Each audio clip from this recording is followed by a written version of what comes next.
and I welcome you all to this wonderful, wonderful occasion as we're closing off the month that we call Freedom. August is Freedom Month. I know I heard a little cheer, but I need to hear more than that. Come on now. August is Freedom Month. August is Freedom Month. It is our time. It is a time that we should come together, a time that we should recognize, and a time, once again, I have to say, thank you, Elder Shadrach. Reason why, you might even ask, why am I saying thank you, Elder Shadrach? Because I remember way, way back in the day when we were at the Accord Center, an elder had said he initiated the whole thought process and the mindset that we should acknowledge August to be our month rather than February. And it was all those years ago that I remember that we had it there, the thought, the seed was planted that we would make August Freedom Month. I remember an elder had commissioned Elder Michael to write letters and send the letters out to all the islands in the Caribbean for them to start asking and questioning, and why not acknowledge the time, the month that we were actually set free. The British Parliament had made that decree in 1833. They put it in motion, and it wasn't until 1834, a year later, that the emancipation and the abolishment of slavery began and started. It was a thought back then. All those years, letters were sent asking Parliament and asking those nations in the Caribbean to please reconsider and to please look at the facts that were presented in front of us. So this whole moment that we're seeing now, it began as a thought. It began as somebody's idea, Elder Shadrach's idea, to make August Freedom Month. Would you know that in the year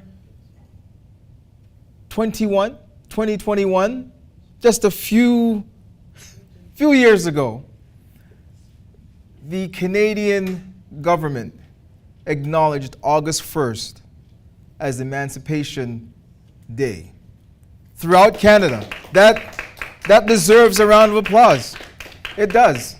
Now, it's not a holiday yet, but you can see that these seeds that are being planted along the way, they're being planted and groomed, that eventually it will become a holiday. August the 1st will become a holiday. Prior to that, we've had people coming here from all over the world every August. Long before I had these grays, these gray hairs, they would come for Caravana. So many of us participated in Caravana. Didn't even know why. Had no idea, had no clue as to why we were there August. Every August the 1st was a holiday. No one realized, no one even thought to ask why. Why was Governor John Graves Simcoe being honored? That's what August 1st was. It was being honored for that man. And that was the man who was responsible for abolishing slavery right here in the province of Ontario, known back then as Upper Canada. And so all those years later, they're still coming here from all over the world. They come to Toronto to celebrate Caravana. Not knowing why they're here, why they're dancing in the streets, why they're celebrating, having no clue and no idea. Culture is extremely important. The culture of a people supersedes even the very belief in who they are and what they are. They don't even know why. It's as if that they're the same people. that were waiting for Moses at the bottom of the mountain. They were keeping caravana back then. Meanwhile, Moses is up in the mountain working hard, gaining the instructions and the statutes from our God. There is no difference. The people, the spirit is still the same. So you can see that there is that awakening of the spirit once again. Welcome everyone this afternoon. We have a very excellent lineup that's taking place today. I am an old head now, as you can see. I'm just the old guy. And nobody really wants to hear me speak anymore. So what we've done with this GAPAS presentation is that we've invited some of our youth, some of our future to come and speak to you on this very, very same topic as to why this month is known as Freedom Month for us here in the Israelite Nation Worldwide Ministries. And not only to demonstrate why, but to see the connection, because there is a connection. It is such a deep connection that if we were to sit down and talk to everyone about this connection, it would blow most people's minds away, because this book, it's so interesting the way everything has been set up for us. Our God must truly be watching us. He must truly be there looking to see what my people are going to do now. I've given them everything. I've even put it in a book, in a language that they would understand at a time that they would need it. We have such an amazing life. We live, it's like a dream. Our lives are like a dream. The very process and what we came here, the time and the effort and everything that it took for us to get here, it's as if we're living a dream. But enough about me.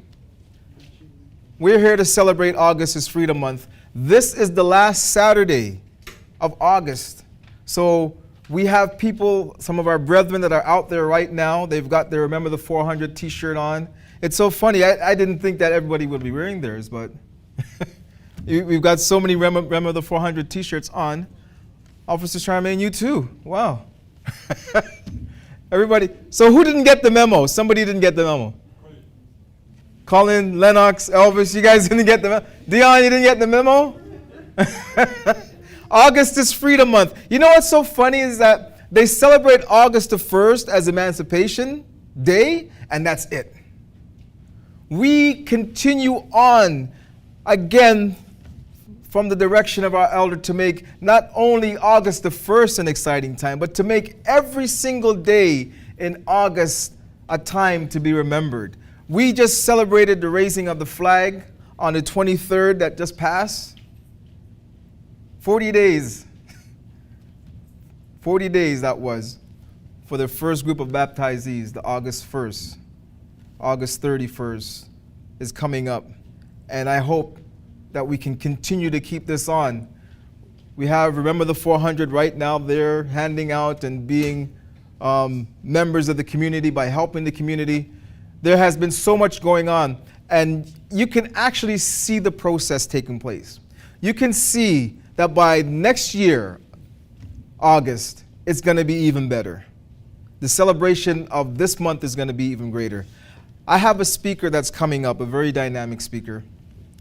He is going to be speaking to you about the connections that we have, starting with this book here, and as to why August is Freedom Month and why it's such an important time for us as a people, as a nation. Without further ado, I would like to bring up my nephew.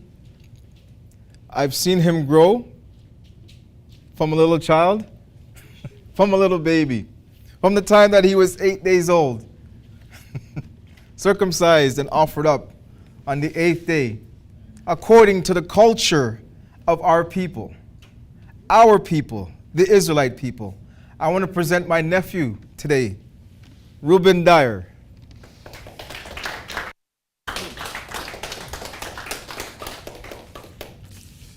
Peace, everybody. How are you doing today?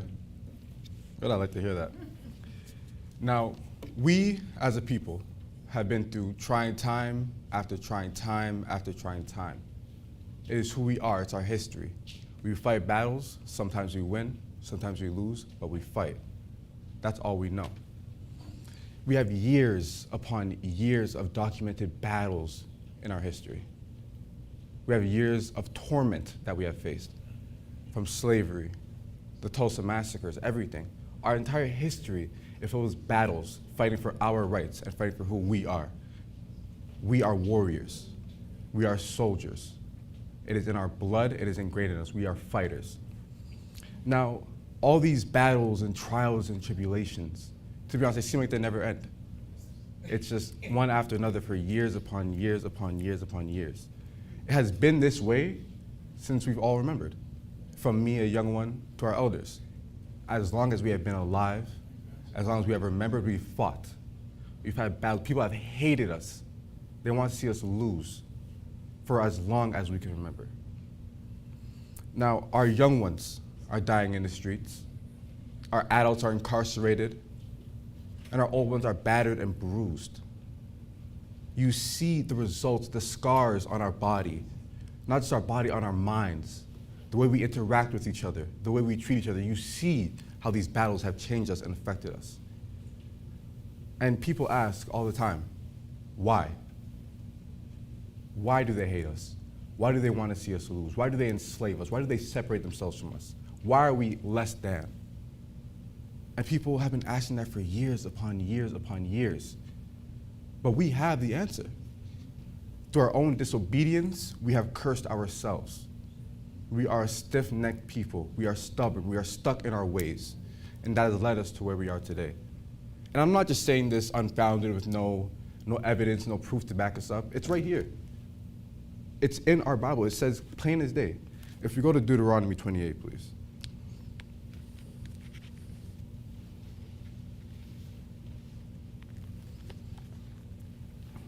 It says, "And it shall come to pass, if thou shalt hearken diligently unto the voice of the Lord thy God, to observe and do all his commandments which I have commanded thee this day, that the Lord thy God will set thee on high above all nations of the earth.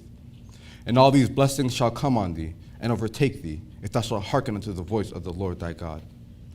Blessed shalt thou be in the city, and blessed shalt thou be in the field.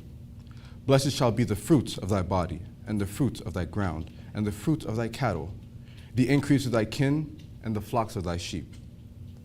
Blessed shall be thy basket and thy store. Blessed shalt thou be when thou comest in, and blessed shalt thou be when thou goest out. The Lord shall cause thine enemies to rise up against thee, to be smitten before thy face. They shall come out against thee one way, and flee before thee 7 ways.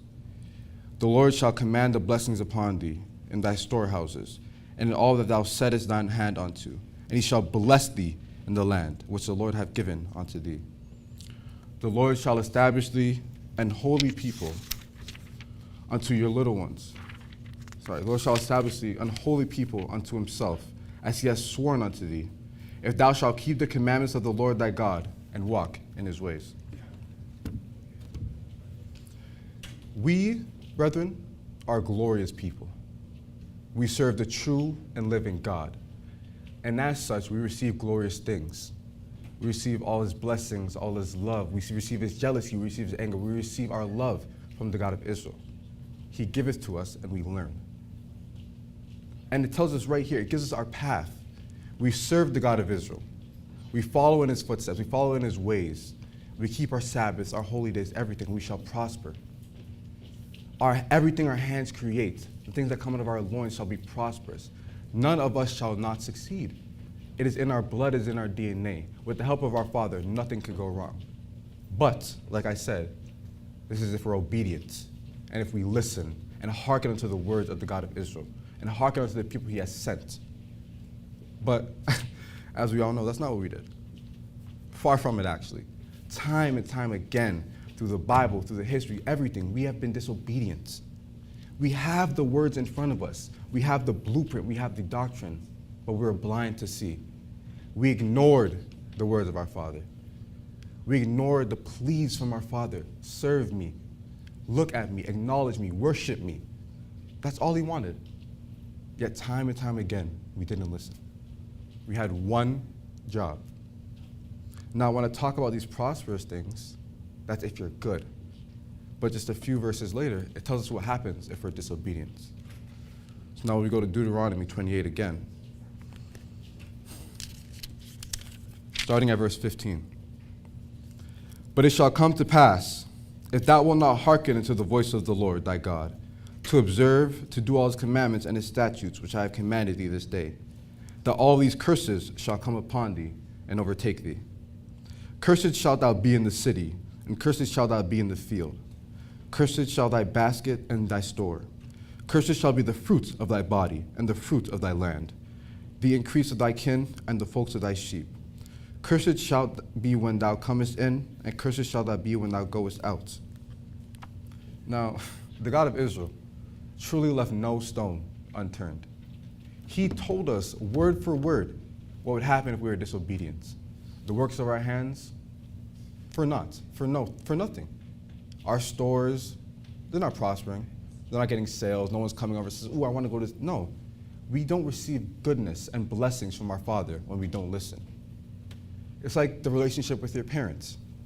You get your grades, you know, you're nice, you say hi to your aunties, your uncles, give them a little kiss on the cheek when you see them, nice big hug, and you get the good things. You might get candy, you might, after the nation, you might get some food, you know, a little dessert, whatever. But on the flip side, when you're disobedient, you get none of that. You get punished. You might be beat, you might be grounded, you might get your phone taken away, whatever it may be. But just like the relationship with your parents, when you don't listen, you are punished. And it's the same exact thing with the God of Israel. When we don't listen to his words, we don't keep the holy days, we don't pray, we don't worship, we don't receive any of his blessings. When we don't do all that, our prayers aren't heard. His ears are shut. We receive nothing from the God of Israel but anger. And as a people, that's what we've done time and time again. We have driven him to anger instead of worshiping him, praising him, showing him our love and dedication towards him. That is what we as a people have done.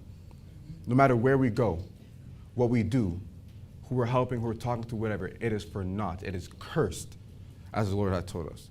Anything that cometh of us shall be cursed. When we enter, cursed. When we leave, cursed. We exist, cursed.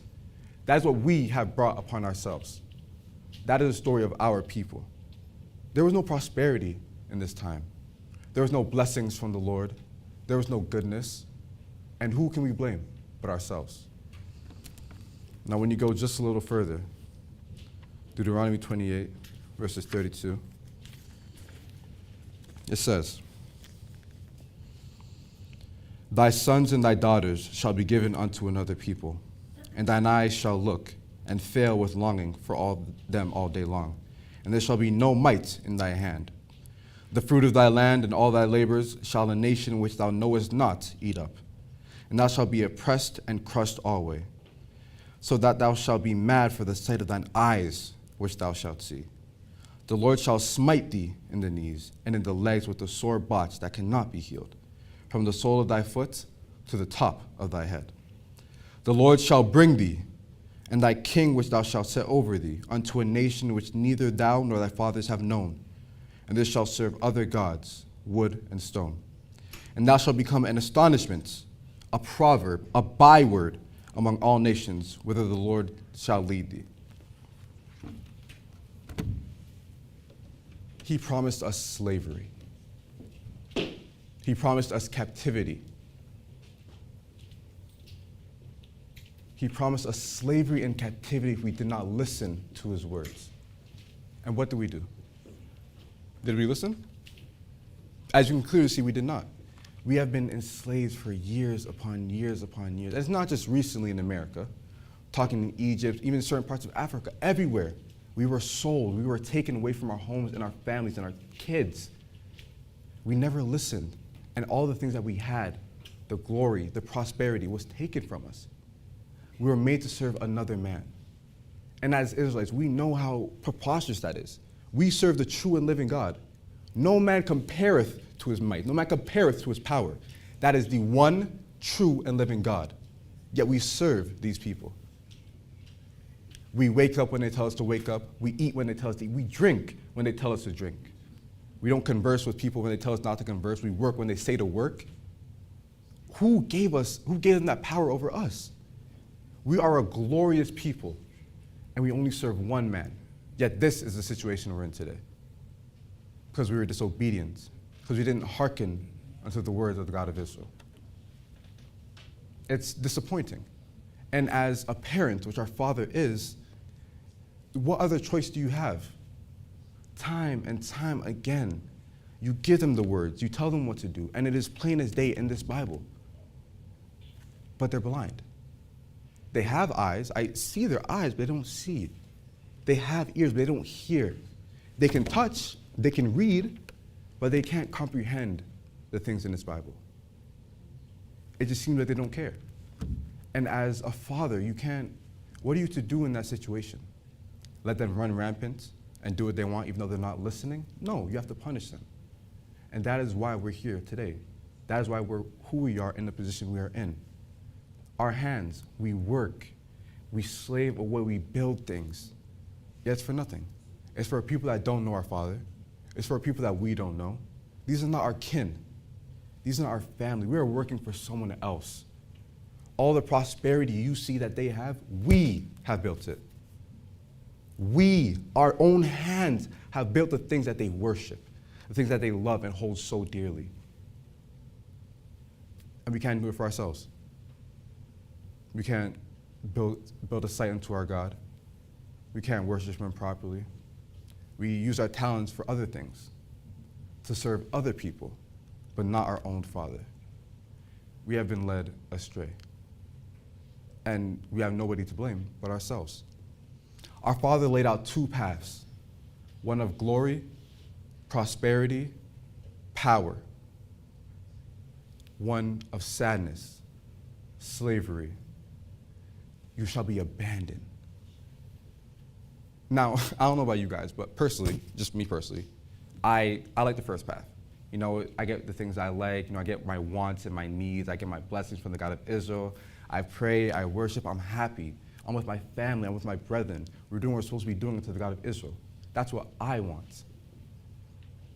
Yet still, we're in the predicament we're in today because we did not listen. We did not hearken unto the words. We are in the lowest of lows. There's no lower than where we are today. We serve others. We serve others. Our God of Israel is watching over us, disappointed as we help another man prosper. Because we didn't listen. Now, we sit here and we pray to the God of Israel. We worship, we sing, we do our lessons, we learn to understand these things.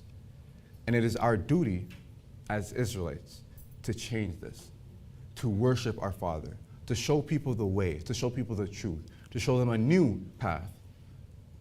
You don't have to be a gang member, a drug dealer, whatever it may be. You don't have to be what people tell you to be. You are your own person. You are the sons and daughters of the God of Israel. And you should be treated as such. We're trying to show them a new way of life, a new culture, and a new family to be ingrained into.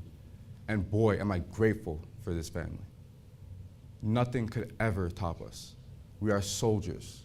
We are emissaries of the God of Israel. We teach, we expand our knowledge and show people who we are. When they see our flags, when they see the Member 400 flag, when they see our emblem, they know these are the Israelites. These are God's chosen people. They have worked and worked and worked to show us who we are, to show us the blessings and the prosperity that can come from knowing our Father. Show us that in our hearts, we're not slaves. We don't serve another man. We are the masters of our own lives. That's what we're trying to show. That's what we're trying to teach. That's who we are. We are masters of our own lives, but we serve the true and living God. None of the blessings, none of the glory, none of the prosperity comes without His words and an understanding, a fundamental understanding of the words written in this Bible. Now, you see the consequences of our actions. And you see that they have happened when you look at the story of Moses. For 430 years, 430 years we were slaves in Egypt. To the point where we lost our own culture.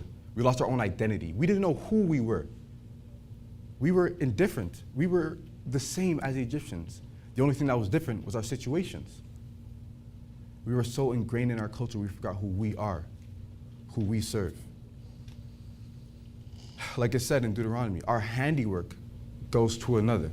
We're building their country, we're building their prosperity, we're building their power. We're helping them worship their gods because we don't know who we are. We have lost ourselves as a people. We have lost our way. We have nothing of our own. We don't own anything. Our hands don't go to work for us. Our talents are used for other people. We don't own anything. We have no power. We have no bargaining power. We have nothing. The only thing we have is the God of Israel. He has been there consistently through the good, the bad, when he was happy, when he was angry, when he was sad, when he was jealous, everything. The God of Israel was here, watching over us and waiting patiently for years upon years upon years, waiting for his people to call his name, waiting for his people to worship him. I'm telling you, brethren, now is the time. I'm tired of him waiting. We are ushering in a new era. We are worshiping the God of Israel. We are showing him our love. We are showing him what he means to us. We're showing him we understand what he wants from us. When we do our Sabbaths, when we do our holy days, when we come here in the morning, everything. This is our way of showing the God of Israel our faith and our love. It's not easy. It's far from easy. We have to wake up early. We have to do our things. We have to do things we don't want to do. Some of us may be uncomfortable doing certain things. But it's our duty. Nothing can stop me. Nothing can stop you from serving the true and living God. He is our Father, and he should be treated as such. Now, when people ask, why? You can't look any further than yourselves. Every situation we've been put in is from the work of our own hands, from our own disobedience, from us not listening to the words of the God of Israel. But in spite of all this, we survived. We're here, and we're ready. And we have an opportunity to show our God who we are. The question is, what will we do with that opportunity? Peace.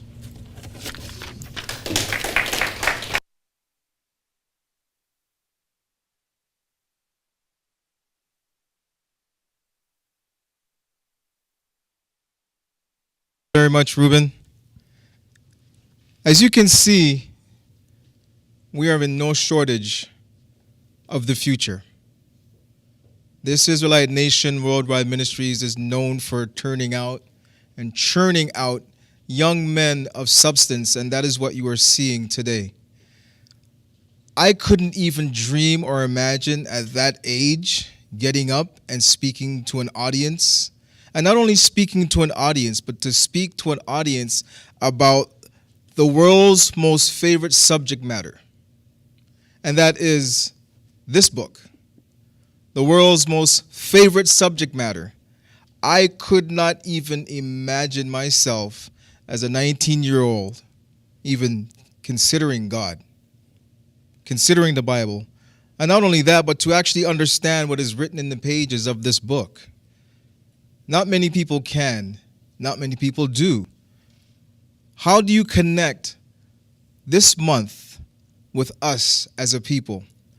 What Reuben took you on was a journey into the past, a journey that consisted of 400 years, a time that always seems to resonate with us as a people is that 400 years. According to this book, in the book of Genesis, it says, Genesis chapter 15, and I know that most of us are familiar with the scripture, but it's something that needs to be read as often as possible. It says here,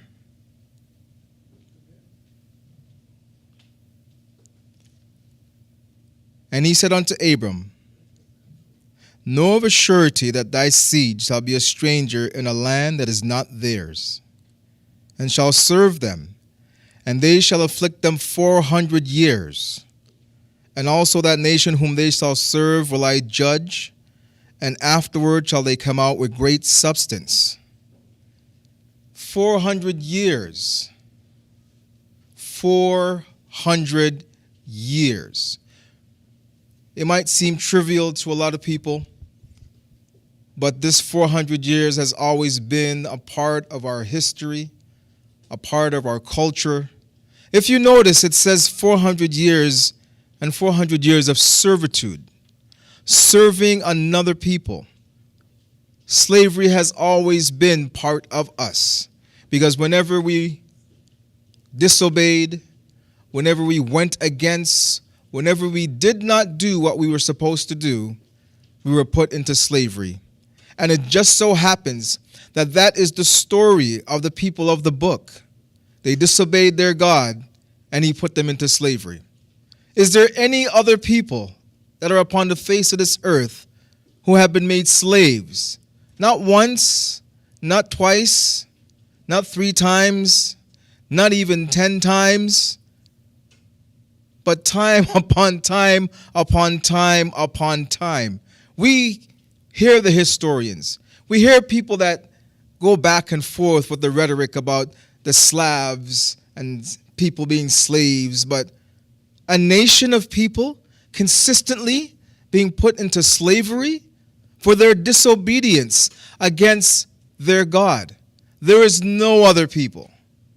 There is no other people than our people. So, yes, slavery, it matters. Yes, freedom, it matters. This month really does matter. We have to acknowledge this month to find out why. Why? Do you ever notice when you go and you do a little research, the people that actually emancipated us didn't look like us? They had nothing to do with us. Even the person who commissioned the publishing of this book had nothing to do with the actual book. It's as if there was a spirit that was moving, a movement. Somebody moved them to do something that was completely out of the norm, something that they wouldn't even think of doing themselves. Why would you free those people? And at that time, why would you give them their freedom? Somebody, some spirit said to them, you better let these people go. Something is going to happen to you if you don't let these people go. There's a fight, a struggle, just like what we read with Reuben. The struggle, Pharaoh wanting to let us go, but didn't want to let us go. I see what they're doing, but I want to make them slaves. I want to keep them as my slaves, but I have to let them go. That power struggle, that fight between the spirit and the flesh has always been there. Whenever it involves us, whenever it involves our people, people just do things for us and they don't even know why. It must be a mighty spirit. It must be the spirit of the Lord God of our fathers, the God of Abraham, the God of Isaac, and the God of Jacob. He is always working for us, always making sure that we are prepared, always making sure that there is a voice. There is someone out there that is going to call his people back to him. We are that voice, Israelites. We are that voice, Israelite nation. So give yourselves a round of applause. You are that voice.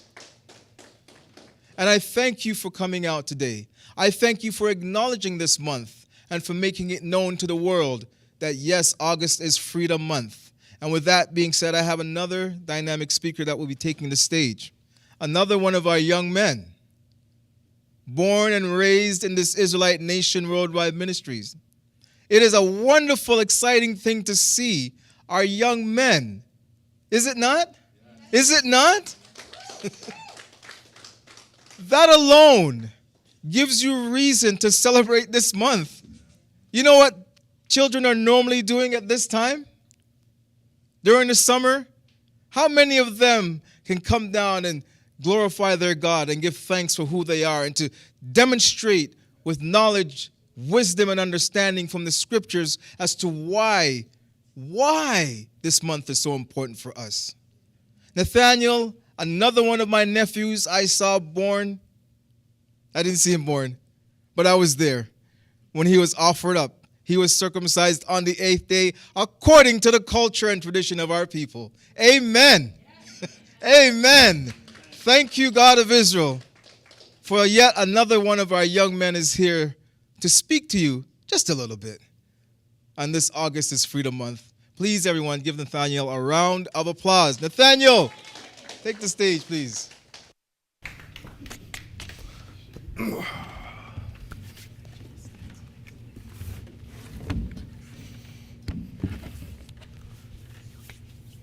Good afternoon, ladies and gentlemen. Brethren, family, friends, guests. Did you miss me? No, I was joking. But on a serious note, I just wanted to give you guys a brief introduction to those who still recognize me as an unfamiliar face. I am an 18-year-old man, gearing up for the rigorous life of the university academia ahead of me. But most importantly, I am a proud Israelite. I am a proud descendant of the God of Abraham, the God of Isaac, and the God of Jacob. Now, going off the foot that Reuben and Priest Freddie just left for me, I want to continue that. Reuben and Uncle Freddie have talked so much about the past and how we were not doing what we were supposed to do. We were disobedient. But I'm sorry. I hate to be the one to tell you that right now in the present, because that's what everybody likes to talk about, the present, right? We have not been doing what we are supposed to be doing. In the present, we are still living in our past. We are still living in our past, but we need to move forward. How can we fully embrace the present when you forgot the past? The past is always going to be there. The past is a part of you. Although the past is a part of you, you need to remember who you are so that in the present, in the current time, you can take the necessary steps to do what's right so that you can get to the future that you want to have.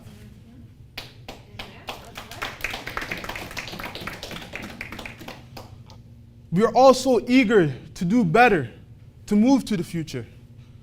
But let's really do what we need to do now. This journey starts 400 years ago. A 400-year journey that has been wreathed with pain but also laced with triumph. Now, you guys may be wondering, where am I going with this? But I already told you that we need to remember our past. And it's not just me saying that. This book tells us that. This book embodies that we need to take the necessary steps in the present. The prophet Amos said, "Can two walk together except they be agreed?" That's Amos 3, verse 3. Going off that, I want to actually turn to Amos 3.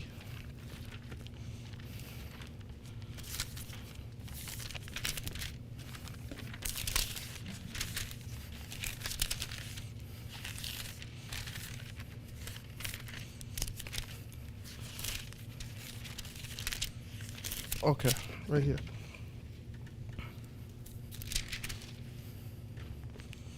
Amos 3, verse 1. Hear this word that the Lord hath spoken against you, O children of Israel, against the whole family which I brought up from the land of Egypt, saying, You only have I known, all of the families of the earth. Therefore I will punish you for all your iniquities. Can two walk together except they be agreed? Now going back to 1619, coming off the coast of the Atlantic Ocean, in the bellies of the ship, stacked like sardines, the first black African slave touched V8, Virginia, American soil. It was a turbulent August, not like this one. The sun was fierce. It was torching. It was humid, hard to breathe. And the skies were less forgiving than they are today. For they witnessed our ancestors shackled and traded like mere commodities. That was the genesis, pun intended, of a 400-year narrative that has seen us rise and fall, break and mend, weep and triumph. The Bible gives us many prophecies that resonates with the Israelite and the Jacobite, or the black experience. Let's turn to Genesis 15.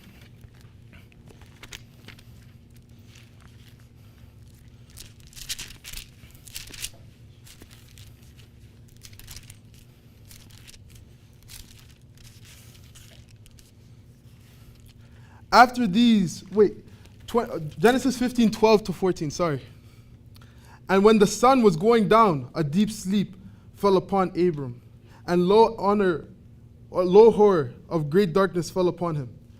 And he said unto Abram, know of a surety that seed shall be stranger in a land that is not theirs, and shall serve them, and shall afflict them 400 years.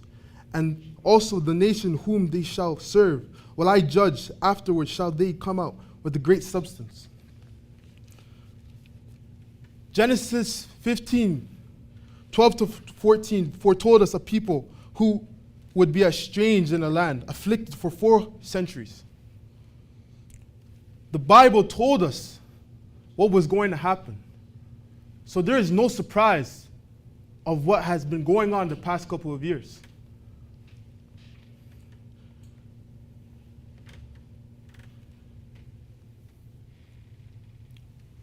(1619 to 2019) is no coincidence.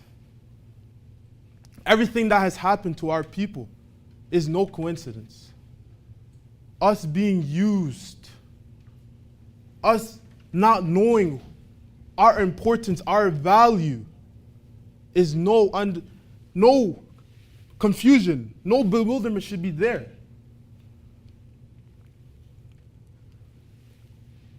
Let us not forget our past. I also want to read Deuteronomy 28.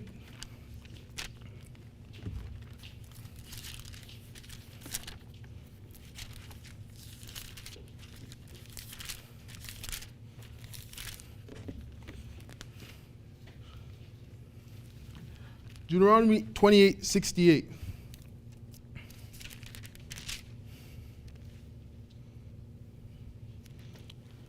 And among these nations shalt thou find no ease, neither shall the sole of thy foot have rest, but the Lord shall give thee their trembling heart, and falling of eyes, and sorrow of mind. And thy life shall hang in doubt before thee, and thou shalt fear day and night, and shalt have nonsense assurance of thy life. This is the prophecy of Israel going into captivity, the second Egypt, which spoke to return to Egypt by ships. The second Egypt being America. The slavery that we live in was a mental slavery. Although that you didn't see people getting whipped, they were getting whipped by the police. They were sudden. It wasn't clear as day, but it was happening. It was hard for us to rise to the occasion, to be at the top of corporations. We had nothing. We own nothing, as Reuben said. We were always fighting together. Constant bickering. Nothing to really build up and grow. Self-sabotage, as you may call it.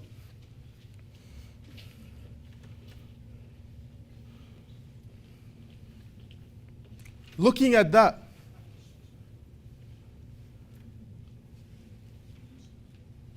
how can we, as a people in the present day, do better? How can we, as a people, present day, move forward to the future that we desire. When we constantly can't look to ourselves, our brothers and our sisters, and get along together. Isaiah 19 prophesies that Egypt's turning back to the Lord and the Lord healing them. If that doesn't give us hope, if that doesn't give you hope, I don't know what will. We are a people with a path to healing. And that brings us to the great substance we are preparing for. We need to prepare for what's ahead of us, what's to come.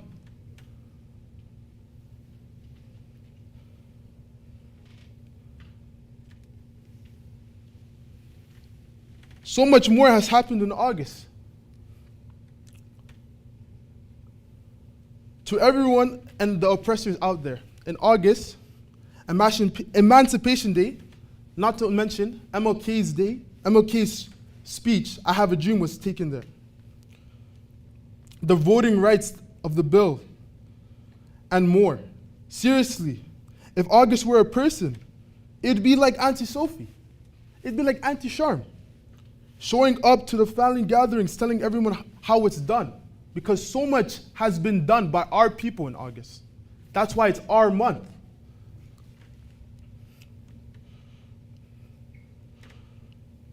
As for the great substance, we are preparing by rekindling our identity, our culture, and our faith. Thank you to Elder Shadrach, founder, leader, and our master teacher. We arm ourselves with education and claim spaces, such as the Israelite nation, our education, establishments, and government. Where we can influence tomorrow's policies and narratives. We prepare by not just surviving, but thriving. Just like our forefathers did, with their songs, stories, and unshakable faith in the God of Israel. We also prepared by tapping into our spirituality. This world is a spiritual world we live in. Everyone here is a spiritual person. We need to remember that we are not a self-made person. The God of Israel has made us, has blessed us, and that's where our gifts come from. All our blessings come from Him. So when we're serving other gods and we're not here, we're not doing what we're supposed to be doing, how can we move forward? We're no better than the people in the book. When this book is supposed to be our blueprint to do better, to learn from our mistakes, but we're still doing the same mistake. In all this preparation, we dare ask the question, how shall we overcome? The simplicity yet profoundness of this question in asking, we challenge, we probe, we dig deep. And you know where the answer lies? In the understanding of our identity. Just like Remember the 400 tells us. I mean, come on. If the organization can get the mayor of Toronto to proclaim the entire Emancipation Month onto something, right? Remember the 400 is doing so much. Just like Priest Freddie said, we are going step by step. But we all need to do it together. We all need to come together. Strength is in numbers. When we're unified, then we can fully build up together. When one of us is strong, when all of us are strong, then we can move mountains. We can walk farther than ever before. We can truly prosper.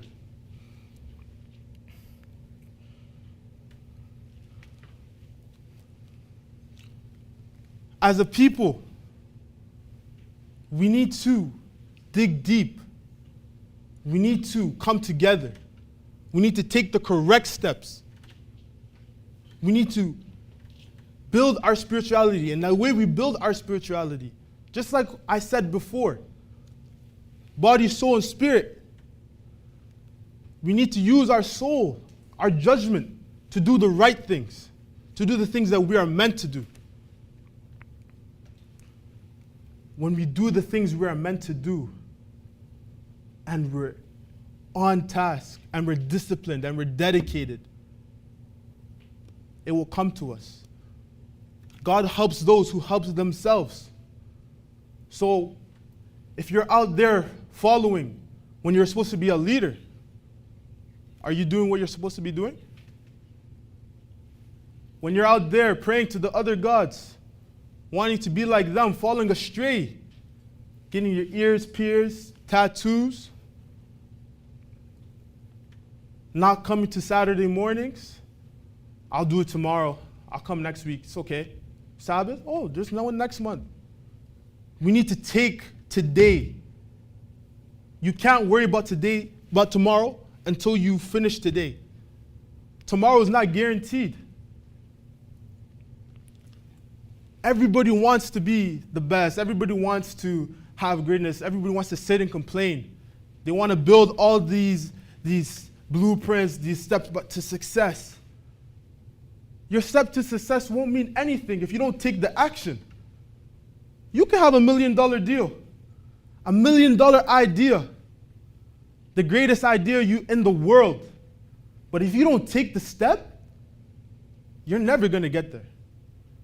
If you don't come to Saturday mornings, if you don't come to the Sabbath, if you don't remember who you are, how can you get to the next place? How can you move on when you're still living in the past? You're still doing your old ways. You don't want to change. If you wanted to change, you would take the steps to change. You would take the step. It's not that hard. You take one step by another and another. It's a process. Just like the nation, just like Remember the 400, it's a process. The first step was getting the day. It's recognized all over Ontario now. We got it in multiple countries, not just Canada. We got it in the UK. We got it in the US. These are the steps that we need to be taking. When you're sitting down and you're not wanting to do more and you're being lazy, it's so easy for you to fall astray.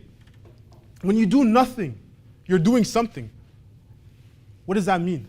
When you're doing nothing, you're doing something. I mean, Ezekiel said it best to me. When you're doing nothing, it's so easy for the evil spirit to take over you and to do something against the good spirit, the spirit that you are supposed to be. An inactive spirit is a huge threat. So, ladies, gentlemen, brethren, my brethren, everyone here, my brethren, listen to me. Need to dig deep and correct our actions so that we can talk about tomorrow. I want to tell you a story. Last weekend, I was being so typical. Let me tell you what happened. So, my brother takes me out. We go for a gym. We go for a workout. So, we drive to Toronto, and I'm expecting the worst. I thought we were going to the gym, go pump some weights, get big. But we were doing cardio. Boy, it was hot. It was hot. It was like 27 degrees out there. Start there, we get there. We're waiting for everyone to come, all right? Slowly, people start racking in. I'm like, who are these guys? I'm like, who are these hooligans? Like, why am I with these people right now? Like, I just judged everyone there. I'm like, what? Like, these guys have nothing to them. So we go do our run, 10-minute run, okay? So maybe we ran about a mile and a half. I'm there, I'm like, yo, like I'm out of shape, boy. I'm bent. So then we start to do the workout. I'm trying to keep up with these guys. And I'm like, oh, these guys are kind of athletic. Like, I just judged all these guys. I'm like, oh, these guys are kind of fit. Oh, there might be something to them. So as I'm suffering, we're doing the burpees, and we're running up the hill. The guy comes, he's like, come on, keep pushing.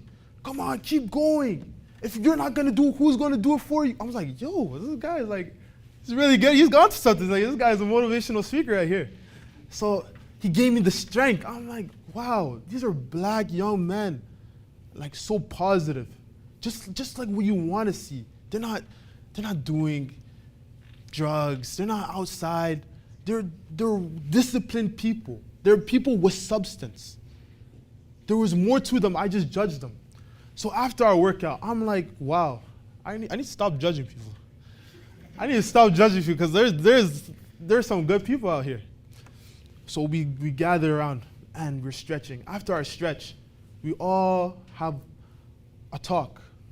And the topic was perspicacity. Now, for those who don't know perspicacious to what that means to be, it means to be a person that is versatile, a person that's very adaptable. They take their best foot forward in every situation. They're a person that lives life.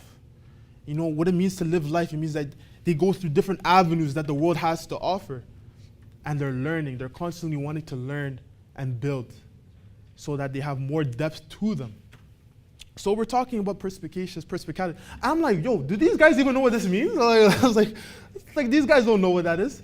Later do I find out these guys are all like UFT graduates. I'm like, hold on. I was like, I'm out of my lane right here. I was like, I need to sit down and like really listen to what these guys have to say. So as we're all going off of one another, I'm like, I'm seeing the true value of these people. I'm like, wow. And that made me like enlightened. Like it felt so good to know that there's people out here that are taking necessary steps. They want to do better. And I'm just like, if these guys were in the nation, their ability, their mindset, their life will just triple. It will multiply tenfold. And that just shows you that our mind, we're suddenly finding the keys. We're slowly doing things that is unusual. We're breaking out of the stereotype. We're finding back our culture, but like blindly. And that just gave me so much hope for the future. What that brought to me was that going forward in life, I'm going to stay here. I'm going to always put my faith in the God of Abraham, the God of Isaac, and the God of Jacob, number one. And I'm going to go through every avenue of life with positive eyes. I'm not going to judge no more because you don't know what you can learn. You don't know what the person next to you has to offer, what they can teach you. Now, rolling into the future, when we start taking the necessary steps today, in the present, the future is as big as it can be. You can't predict the future, I'll tell you that now. You don't know what's going to happen tomorrow because tomorrow we could have our own building built. The government can be building our own building tomorrow. So let's not self-sabotage. Constantly, it's often that our biggest enemies are ourselves. You constantly doubt yourself. When am I going to do it? Look at the man in the mirror at the end of the day. That's the only person's opinion that matters. When you look yourself in the mirror, did I really do a good job? Am I doing what I'm supposed to be doing? Am I working to my fullest? Those are the questions that are going to help you do better. That's going to discipline you and mend you into the person that you want to be tomorrow. Did I pray today? Did I read a psalm? Did I shower? I'm joking. No, but like, seriously, some people don't shower. But the importance of asking the questions that are going to mold you into a better person, that are truly deep. As a nation, as the Israelite nation, worldwide ministries, a lot of the information, the knowledge that we get and we comprehend is deep. We don't go wide. We don't try to conquer everything, but we go deep, not wide. We try to understand everything, the nitty-gritty. So, using that, I want everyone to go home today and just take in that although we're in the present, there is still time for us to do better in the future. Just because that yesterday we didn't do well we can still change it. Because tomorrow is not guaranteed, but today is always going to come. Is that understood? All right. So with that, I would like to introduce Priest Fred. I would like to introduce Priest Freddy again to introduce the next speaker, which is my brother. I spoiled the surprise, sorry. But thank you for hearing me out today. And I hope that our next steps to the future are corrected and we actually do better for ourselves and for the nation. Peace.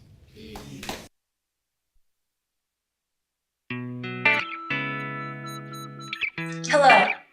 I hope you are enjoying our program so far. We are so thrilled you have decided to join us for today's event.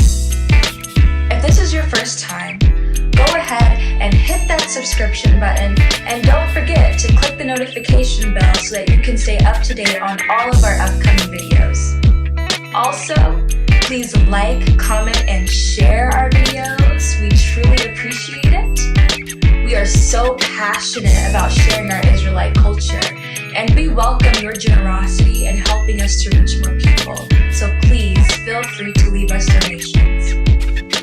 If you are thinking about joining us and would like to learn more, fill out the form in the description below, and one of our team members from the Welcome Committee will be in contact with you shortly.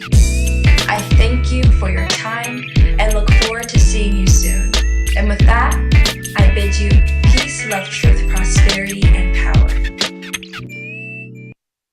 Well, welcome back, everyone. Did I not tell you we would have some dynamic speakers here? Now, we're completely live, fully live, and I honestly, this is a tough position that I'm in because I got to come behind those guys. You know, I got to come back and try to say something when you have young men like Nathaniel. He's only 18. Oh, my goodness. Only 18.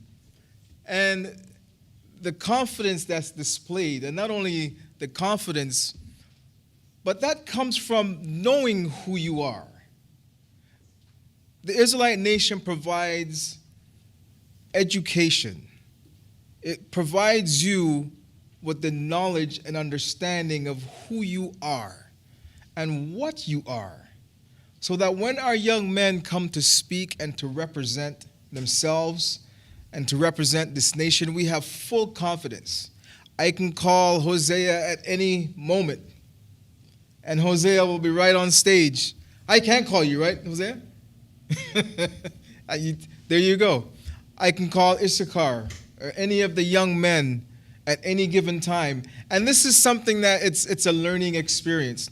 Because when you are a CEO of your own company, you're going to have to be thinking at all times. When you are the president of a country, which is what we're gearing our young men to be, leaders of tomorrow, not to be followers, but to be able to properly assess the environment that they're in, to think on your feet, and to realize, should I speak now or should I hold my tongue? And that's what Nathaniel demonstrated for us today amongst university students. But it's a process that we learn. It's something that we can appreciate.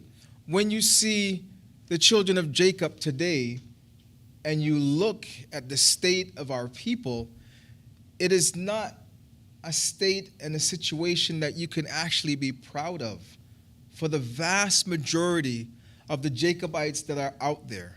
And for those of us who don't know what a Jacobite is, it's the term that we use to identify the children of slavery who have not learned that they are actually Israelites. So Jacob is the man, as it is in the scriptures. Israel was the man that was called out to be a prince. So we are the Israelites, but we do come from Jacobites. And just for us to understand what that terminology is all about, that's why here at the Israelite Nation, again, that's why you've heard it first here. You might have heard of Jacobites in the past, but that had nothing to do with the actual people of the book. So we are Jacobites in flesh, but in spirit, we are Israelites to the core. And that's what makes this so special. We tend to, as Nathaniel said, we dig deep and we get into the understanding, the meat of and potatoes of what it is. When people thought that they were reading the Bible for so many years and that you actually had some knowledge and you understood certain things, and you meet up with one of us, even one of our youth, and they take you to another place that allows you to see yourself in the scriptures for the first time. There is nothing like understanding the scriptures. There is nothing like understanding the Bible. It is the greatest book of all time, written for, by us as a people, as a nation, for our future, for our present, and for us to know our past. It is our book of life. The book of life is our book of life. How many of us could have ever imagined that we would be the people of the book? That it even had any relevance? That it even mattered? This book was used in so many ways to keep us blind. Do you know when they first had us, our foreparents, as slaves, they didn't want us to read? They didn't want us to have the ability to read. Why wouldn't you want those people to read? What made those people so different that you had to disguise what was in the book? I've even seen with this book when they have like a big gigantic cross on it. And when you come to know and understand what the cross actually means, the cross is the symbol of death. So they would put the symbol of death on the book of life to keep you from living. Isn't that something? And then when they taught you everything to cause you to be put to death. My gosh, just think of all the things that was done to us spiritually to remove any connection to the book. And even for people who are not the children of Israel, but for people who just want to serve God. They just want to know the truth. There are people that are out there that we don't care what God looks like. We just want to know the truth. And from when you tell them the truth, you know, they follow you and they say, I want to be an Israelite too. And that was our elder Kistrilli. Didn't look like us, didn't have the past like us, no history, but he just wanted to know the truth. He just wanted to know the God in the Bible. And there are thousands of people that are just like Elder Kistrilli out there. And when they take on this book, and when they take on the culture, you know what they do? That's the only thing you can do. I'm an Israelite too. It's a beautiful thing. The only way that you can serve the God in this book is if you become an Israelite. The only way. And who wouldn't want to serve the true and living God? Because everybody makes that claim. But only here at the Israelite Nation Worldwide Ministries do we actually bring it to life. We are that light for all the nations. We're not hoarding this to ourselves. We want to share our God. We want to share the greatness of our people. We want to identify who they are and to let everyone know.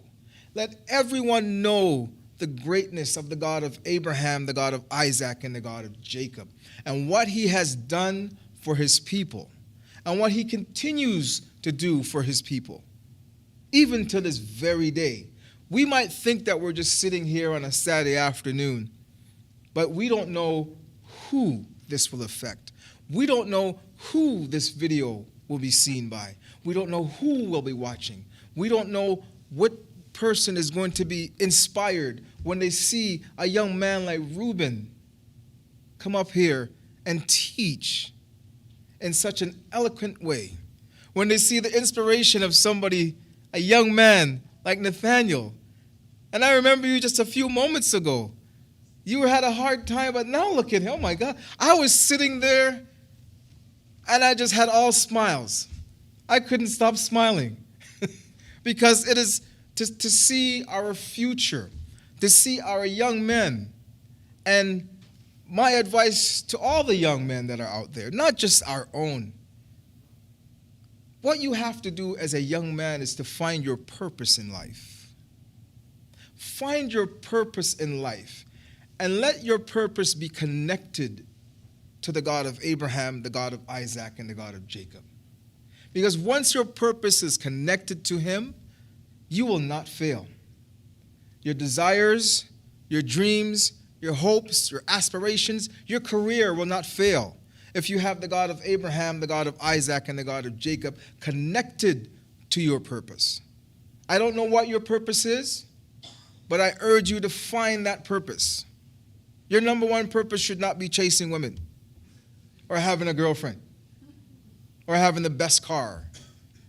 That's not your purpose. Because that's what young men look after. But we are trying to educate our young men and to train them that let your purpose be connected to the God of Abraham, the God of Isaac, and the God of Jacob. And you will have the best car afterwards. And you will have the most beautiful wife after that. But first and foremost, connect your purpose to the God of Israel. That is the ultimate goal in your life as a young man. And I urge every young man that's out there to let that be your purpose. Let that be your goal. But find that out, whatever it is, and let it be connected to the God of Israel. Because if it's not connected to the God of Israel, you will have failed. You might say, well, no, I got a big fancy house. I got the big car, the fancy car, you know.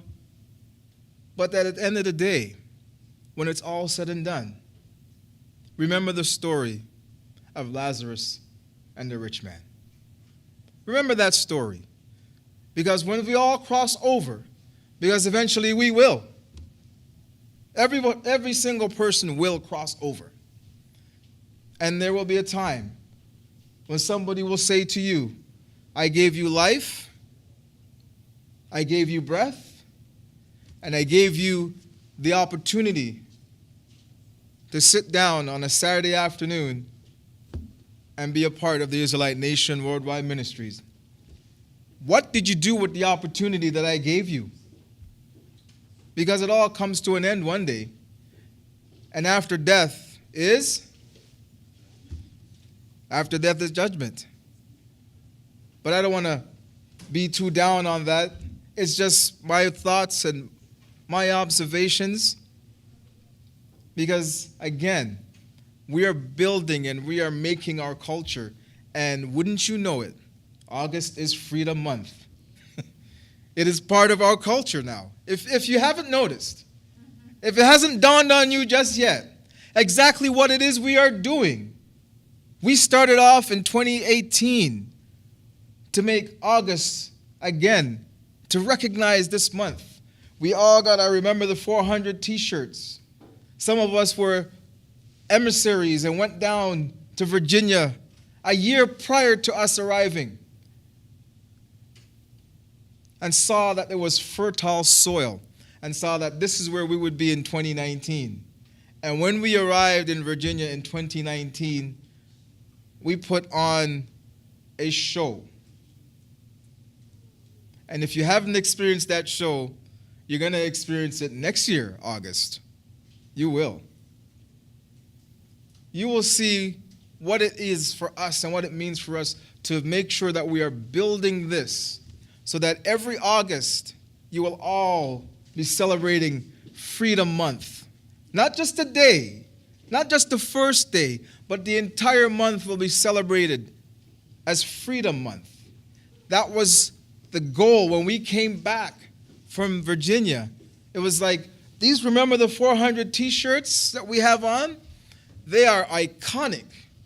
Everyone looks, everyone stops, everybody sees you in the grocery store when you're working out and they want to ask you, what does that mean? What does that mean, Remember the 400? And when you see flags being raised in the United Kingdom, when you see flags being raised in Atlanta, and when you see flags being raised in St. Louis, and flags are raised in New Jersey, Trust me when I tell you, the world will come to know August is Freedom Month. They will. Just by the efforts that this little group of people, this small group of people, started. We're not talking about one day. We're not talking about one day in August. We want the entire month of August to be celebrated as our Freedom Month, because so many things happened for us as the children of slavery in this month. So many of our heroes were born in this month. So many things. We can go on and on and on about this month of August. And it is true. We're not lying. We're not denying it. We just want the world to recognize. And once again, brought to you by the Israelite Nation Worldwide Ministries. Sure that? Are we not cutting edge? Are we not 1,000 steps ahead? People think that what we're doing is just for joke and just for game. We're not playing around. We are building today because we are going to see that temple in the future tomorrow. That's what we're doing. Our young son, not even a young man, he said, we asked him, what do you want to do? The young man said, I want to build a temple. At 7 years old, he said, I want to build the temple. He didn't hum. He didn't scratch his head. He just straight-faced said, eyes focused, locked in, I want to build a temple. We thought, huh? What, did he just say what we... Say that again? I'm telling you, we are going to build that temple. We are going to build that temple. I see it. I feel it, and I know for certainty that we are getting there. All we have to do is just simply show up. Just show up. And the Spirit of the Lord God of Abraham, the God of Isaac, and the God of Jacob will guide us to all things. That's all we have to do. Just show up and be ready. I could ask Gideon, I'm going to ask you soon. We spoke. I'm going to ask you soon. Jesse's ready at all times. Our young men are ready. The future for this nation is promising. The future for this nation, I'm really happy today. I am just elated. I'm on a high because of the future of our people. I'm on a high because I am certain that what we're doing is causing a smile to be on the face of our God. He is smiling on us today because we remember him. We are not like our forefathers of old who forgot God and forgot the great things that he did for us. I am 100% sure that our path is laid out for us. All we have to do is just show up. Just like how we did when we showed up on the shores and in the borders of the promised land. Everything was prepared for us. Homes that we didn't have to build. Fountains that were dug. Water was available for us. We didn't have to do anything. Just show up because our God is waiting for us. He is waiting for us to take action. And that's all he needs for us to do. The future is something that I like to talk about because I dream. I'm a dreamer. I dream, and I can't but help to dream. Because when you're surrounded with positive people, and when you have people around you that think the way that you think and see the future the way you see the future, I'm positive. I am extremely positive. Because for me, the glass is never half empty. You've heard me say this before. I am so happy that I even have a glass. Because if I have a glass, I can put water in the glass. If I don't have a glass, then all is lost. So it's never half empty for me. It's always that I have a glass. I have a glass. And once I have the glass, that's all I need.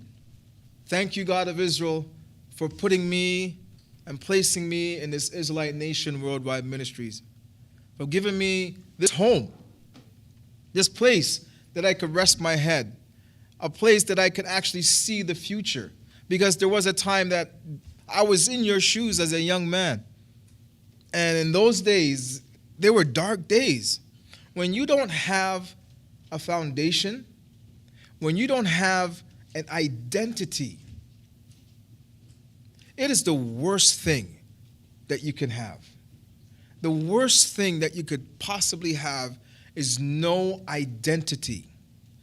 But to come to find out that not only do you have an identity, but your identity is with the greatest God of all. No other God is like the God of Abraham, the God of Isaac, and the God of Jacob. And I am his son. Elder Millie, you are his daughter. You as well, Lorna, are his daughter.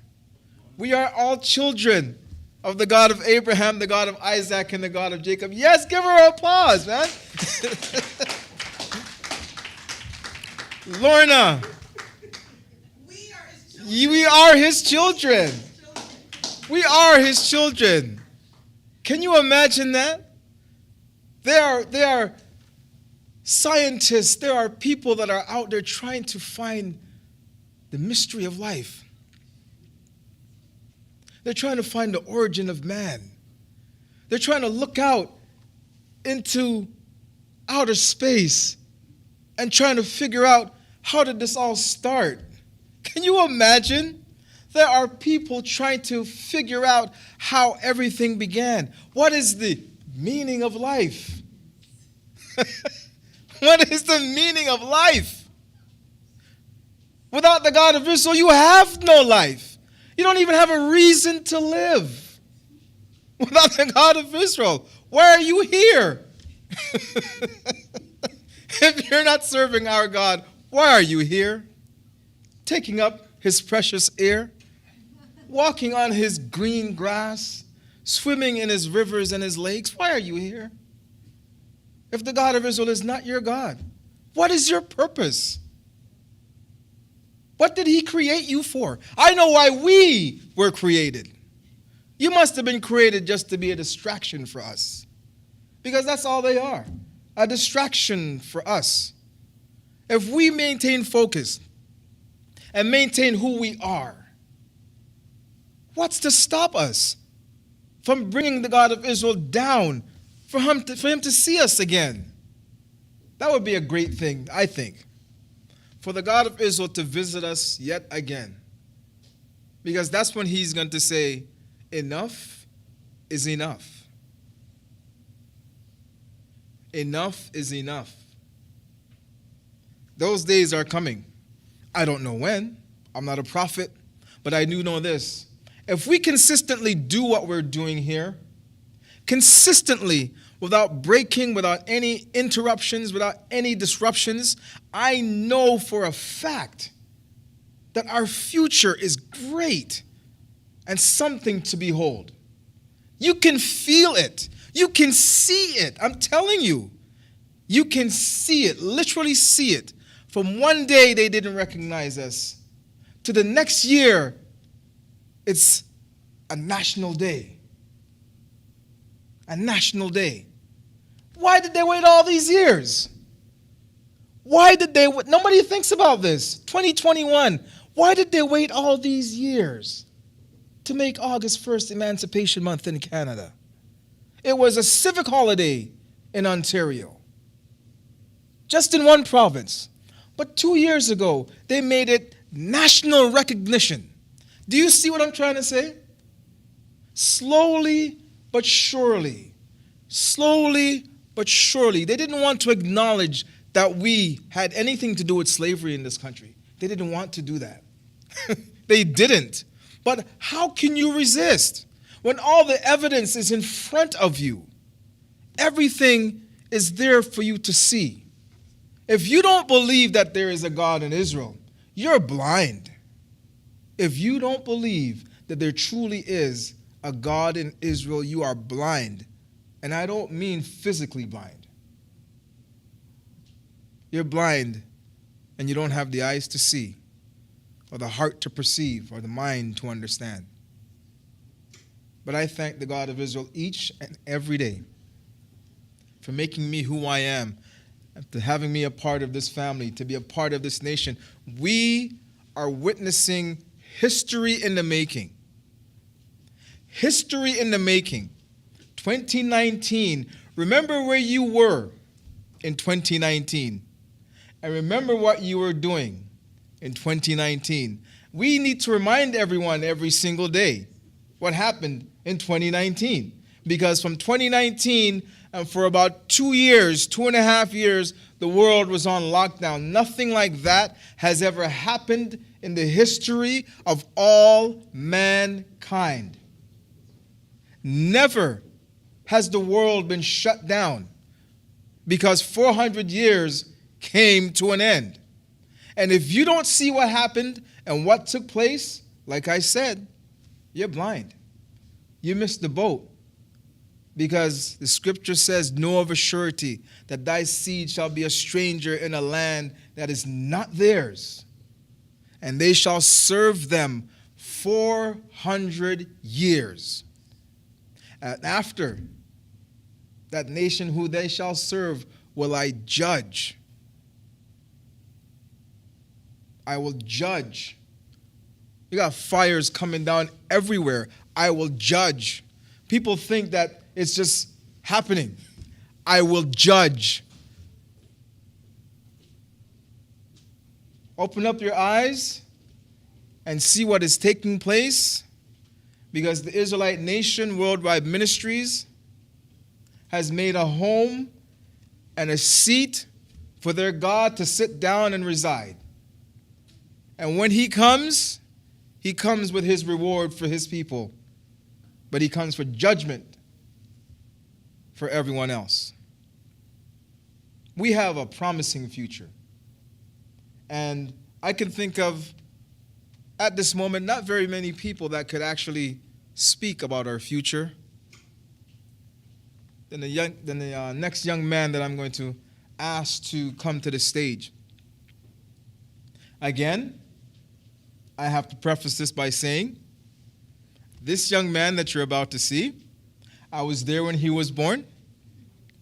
I was there when he was named.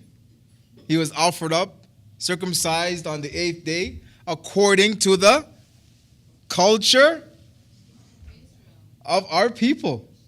My people, your people, our people. It feels so good to say that. It does. My people. Because really and truly, my people have a name. What good are you if you don't have a name? My people have a name. My people are Israel. Israel is not my culture. It's not just my religion. It's not just something I do. Israel is who I am. How many people can actually say that?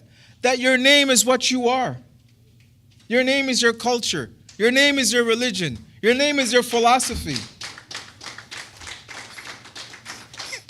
It is great. Like, how many people can do that? Israel, Israel, Israel. I want to call, where is he? Ezekiel, are you here? He shouldn't be too hard to find. He shouldn't be too hard to find. Don't come on stage yet, because if he's on the stage at the same time I am, I look like his tiny little brother.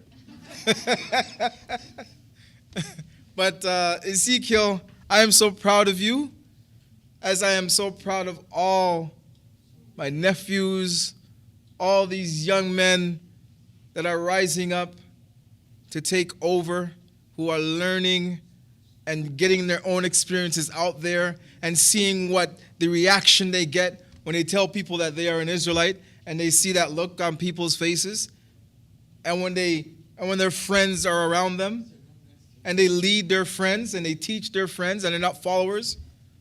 I am so proud of the future generation, and to speak about the future of our generation. Everyone, please welcome to the stage Ezekiel.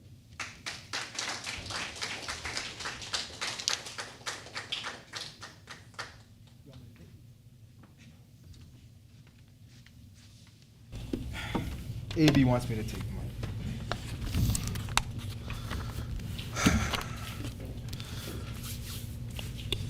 Peace, brethren. I'm just going to set up a little psalm real quick. In thee, O Lord, do I put my trust. Let me never be put to confusion. Deliver me in thy righteousness and cause me to escape. Incline thine ear unto me and save me. Be thou my strong habitation, whereunto I may continually resort. Thou hast given commandment to save me. For thou art my rock and my fortress. Deliver me, O my God, out of the hand of the wicked, out of the hand of the unrighteous and cruel man. For thou art my hope, O Lord God. Thou art my trust from my youth. By thee have I been holed up from the womb. Thou art he that took me out of my mother's bowels.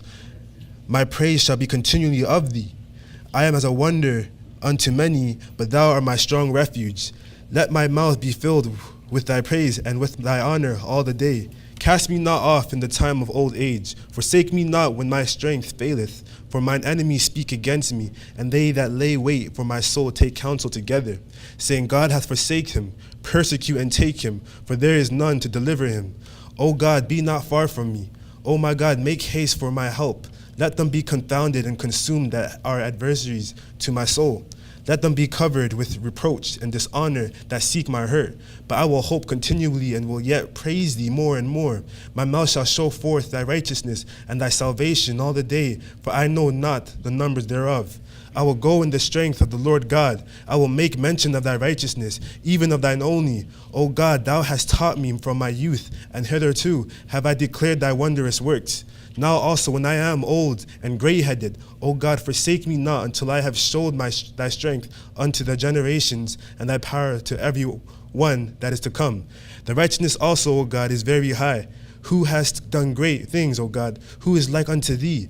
Thou hast showed me great and sore troubles, shall quicken me again, and shall bring me up again from the depths of the earth. Thou shalt increase my greatness, and comfort me on every side. I will also praise thee with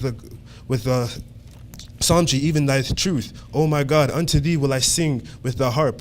O thou Holy One of Israel, my lips shall greatly rejoice when I sing unto thee, and my soul which thou hast redeemed. My tongue also shall talk to thy righteousness all the day long, for they are confounded, for they are brought unto shame that seek my hurt. Selah and Selah. Amen. Peace, brethren. Peace. Man, it feels good to be up here again. To be honest with you, I was a little bit, kind of concerned at the beginning because I was seeing the competition, like, wow, yeah? I was feeling the heat a little bit. But, I was very happy to see them go up because it brought me comfort. It brought me comfort to know that the next generation is looking capable and competent. It brought me comfort to see those that I, used to babysit or, take care of, do things like present themselves in front of a large audience, even on YouTube. It's not an easy task to do, so I'm very happy, and I want to give them a round of applause.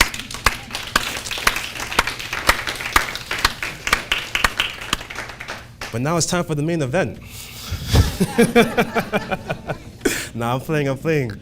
But man, I want to first give a shout out to my brother Ruben. The way we just start this off talking about the past, 400 years, before the 400 years had taken place, how Ruben put together the setting and the scenery, letting us know where we came from.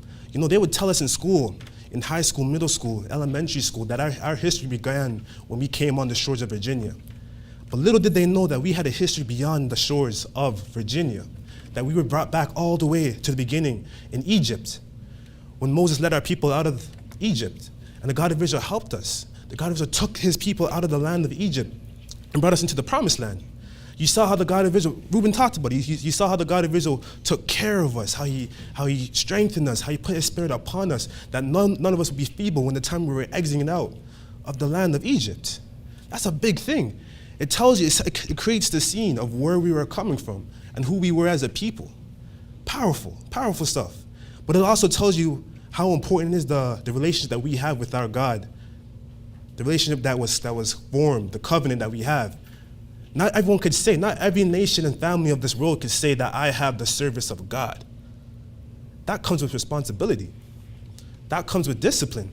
That comes with so much work that no one really thinks about.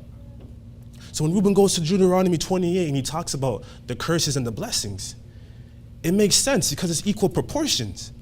If you can put your hands up to to the heavens and call upon the greatest spirit that there is, you can do some serious damage. It is no joke. You can do some serious damage out there. You can do a lot of things.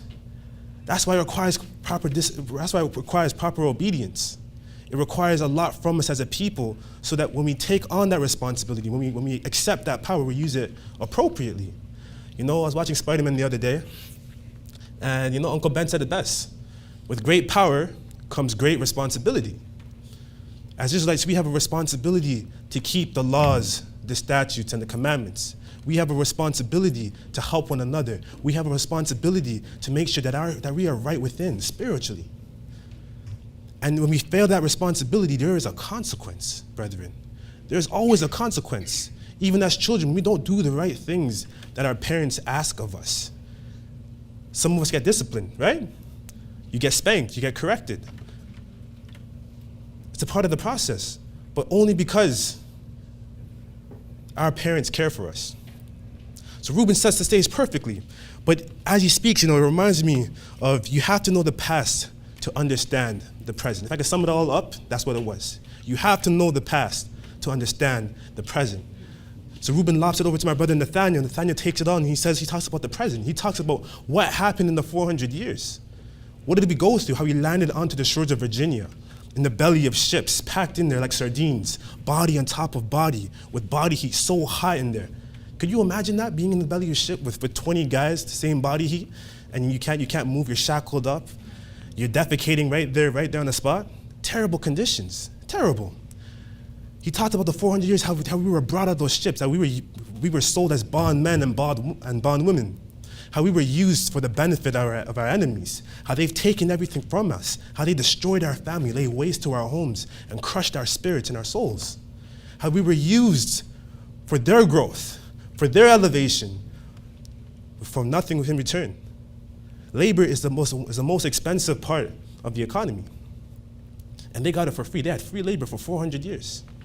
Free labor for 400 years. That's insane. That's billions of dollars right there.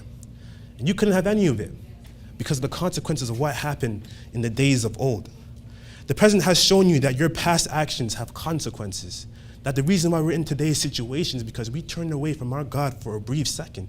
And now you can see the challenges that we face as a people, the challenges that we face as a community in this world, in this multicultural society. All these challenges, all these hardships and struggles that we face day in and day out, just because we were disobedient, just because our God has turned away from us for a brief second. But I tell you what, brethren, I tell you what, guests, and those are all over there in cyberspace. The more you know about the past, the better you are prepared for the future. The more you know about the past, the better you are prepared for the future. Because history has a tendency to repeat itself. But this is not something that we want to repeat. This is not something that we want to see again in the next 400 years. We have to do better. We have to level up ourselves. We have to prepare ourselves to what's to come next. And before I even get into this, I want to tell you about a little story real quick. It was about 2 weeks ago. 2 weeks ago, the president of Remember the 400 reached out to me. And she said, yo, Zeke, listen, I like this group over here. I like what they're doing. I think we should connect with them. And I'm like, all right, no worries, say no more. So I go type on my computer, do my thing, send out a message, trying to get connected with that other organization. So one day I was going down to work, I was driving down to work on the 401, parked up at Tim Hortons, and I got a call. I picked up the phone and I said, hey, how are you? And it was a woman. Say, Zeke, how are you? I was like, oh, I'm good. You know what, I was looking and I saw Remember the 400, your page, and it looked pretty interesting. And I really liked your flag, it's really good stuff. If you can give me a brief description, can you tell me what you're about? And like I told you, so I told her, Remember the 400 is a nonprofit organization. We believe in education and spreading awareness so that we can help elevate the black community. But overall, we're just trying to really have August remembered as Freedom Month. You know what she said to me? She's like, Zeke, that's really good, It's so nice to see a young man like yourself take on these kind of challenges. It's so nice to see such things like this because we don't see young people out there like this in the world trying to do these kind of things. And the way you speak is so amazing. It's nice. I'm like, oh, thank you. And so as she was talking, she said, as I hear you speak, what this reminds me of? Something that I live by. She says, know the past and shape the future. know the past, and shape the future. I said, that's nice. Conversation continued, put the phone away, and I was thinking about it, I'm like, wow, that was pretty powerful, Know the past, shape the future. I like that. I like that because when you know the past, when you understand where you're coming from, it creates a perfect foundation to where you're gonna go. When you understand what you've been through in the past 400 years, those that have come before you, it gives you the fuel, the strength, the power that you need to continue to move forward. So I had in the back of my head, know the past, shape the future. Know the past, shape the future. Powerful thing. But we have to understand here, brethren, guests, friends, that this future that's coming is not going to be an easy future. It's not going to be an easy future at all. And not to put fear in your heart, but just to put reality on your mind. Let's go to Psalms 83. I'm just going to read from the 1st to the 5th verse. Then it says, keep not thou silence, O God. Hold not thy peace, and be not still, O God. For lo, thy enemies make a tumult, and they that hate thee have lifted up their head. They have taken crafty counsel against thy people, and consulted against thy hidden ones. So they come together. They're planning. They're trying to see how we can pull these guys down to the floor. And not just us, the physical, but also in the spiritual, our hidden ones. They have said, come, and let us cut them off from being a nation, that the name of Israel may be no more in remembrance. They're trying to wipe us out from existence. They're doing everything in their power to socially, economically, physically, spiritually, to put you apart, to remove you off from the face of the world. For they have consulted together with one consent. With one consent. They are confederate against thee. Confederate means as an alliance. So let me just paint the bigger picture for you guys. There are those that are out there that want to see you fall. We're going to talk about this just as we go further into the lesson, when we go to the story of Nehemiah. But there are those that are out there in the world that want to see your downfall. There are those that are out there in the world that want to keep you within the mental slavery that you've been brought into. There are those that are out there, physical and spiritual, that don't want to see you prosper or move up in the next 400 years. And this is why. They have taken crafty counsel. They have attacked you in ways in which you couldn't even fathom. You can't even fathom. Earlier on it says that lo, their enemies make a tumult, an uproar. They were all telling about how Israel is rising up, how the people of the God of Israel are getting ready to rise up. But they want to keep you down. But these things manifest in ways in which you couldn't imagine, like I mentioned before. The mindset that they've given you, the philosophies that were fed to you in your schools, in your households, in your government system, in your educational systems. All of these things were all put together to see your downfall, which you may think is good, but some of these things are anti-biblical to our existence. Some of these things are not there to help us elevate, but rather to see us fall. But let me just give you an example of a few things. When you look out of all the ethnic groups in our society today, we marry the least and divorce the most. The family unit of the black community is on a downhill at the moment. We marry the least and divorce the most. There's no unity amongst us. 67% of black children are born into single-parent households. The family here is incomplete. And I make note, I want to highlight this because the basic unit of a society is a family. A few weeks ago, I told you that God is a family man. The power of a family is so powerful. Where you're structured together, where you guys love one another, where you talk things out, you make plans for the future, you create visions, you create a nurturing environment for those that are all around you. The power of a family. And those hidden ones, those that are against you, they're attacking it. They want to make sure that those families don't rise, that those children are malnourished, that no one is fed physical food or spiritual food, that they want to keep you away from your God. These are the forces that we're going up against in these next 400 years. We have to come together. We have to come strong.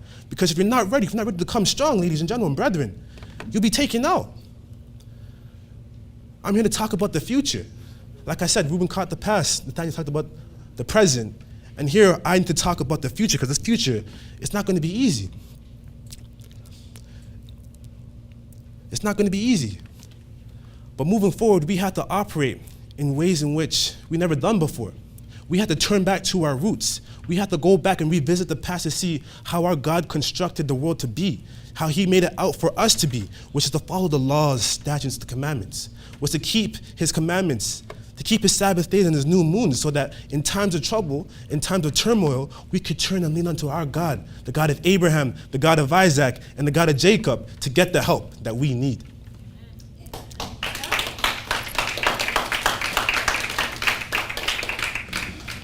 But I want to switch this up. I want to take it on a journey real quick. I want to help you see it the way I see it, so that we can put together a plan to our pathway towards the future. If we can turn to Exodus chapter 4, 22. This is very important here because this is very deep. This is very deep. Exodus chapter 4, verse 22. Small verse, but significant, highly significant. And thou shalt say unto Pharaoh, this is God talking to Moses, thus saith the Lord, Israel is my son, even my firstborn. Israel is my son, and even my firstborn. Say it again one more time. Come again? Say it again one more time. Israel is my son, even my firstborn. That's significant. A few weeks ago, I was up and I was talking about my experience being the middle-born child. You know, birth order is huge in how we grow up and how we experience our parents. I told you that I was neglected. I told you I told you that Nathaniel had everything that he ever wanted because, you know, parents they're just chilling. It's like, we dealt with this 3 times already. We already know the outcome of the 4th one. They're not as concerned. They're not as worried.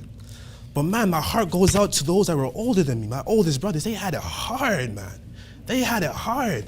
I remember some days I'd come home and I just see Matthew Sam just getting beat by dad, you know, just just getting disciplined. I'm like, wow.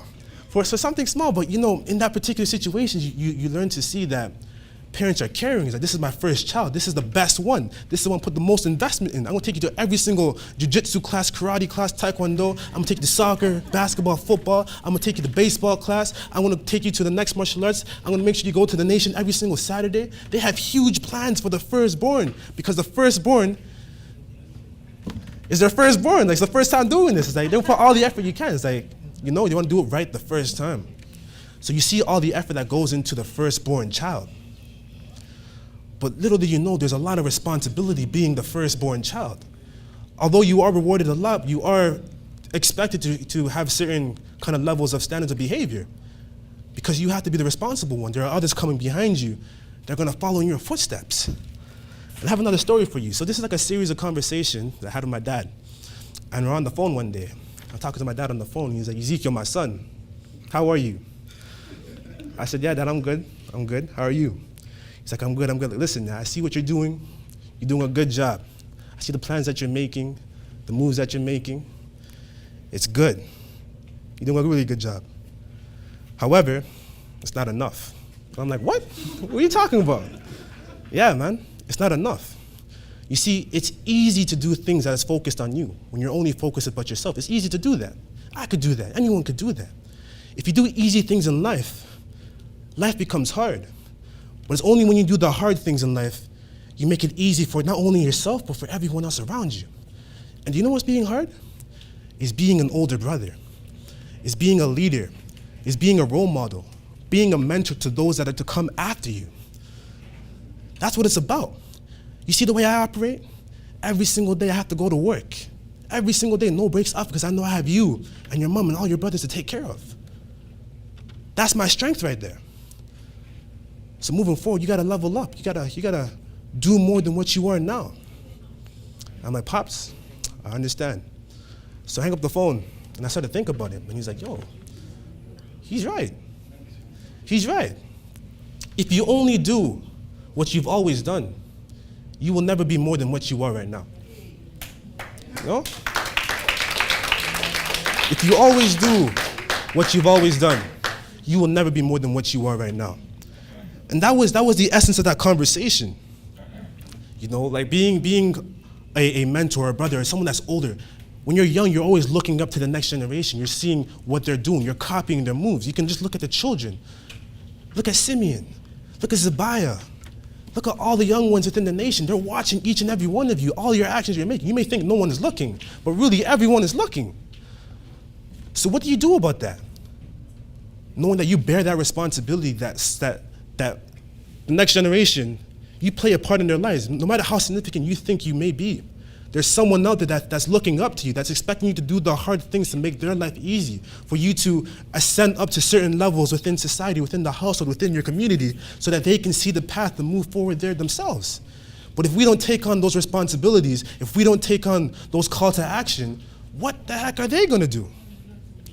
They're going to follow in your footsteps. And if everyone's following your footsteps and you guys are not going anywhere, then this nation becomes stagnant. Our communities become stagnant. No one elevates, no one moves forward. We stay the same people as we were for the last 400 years.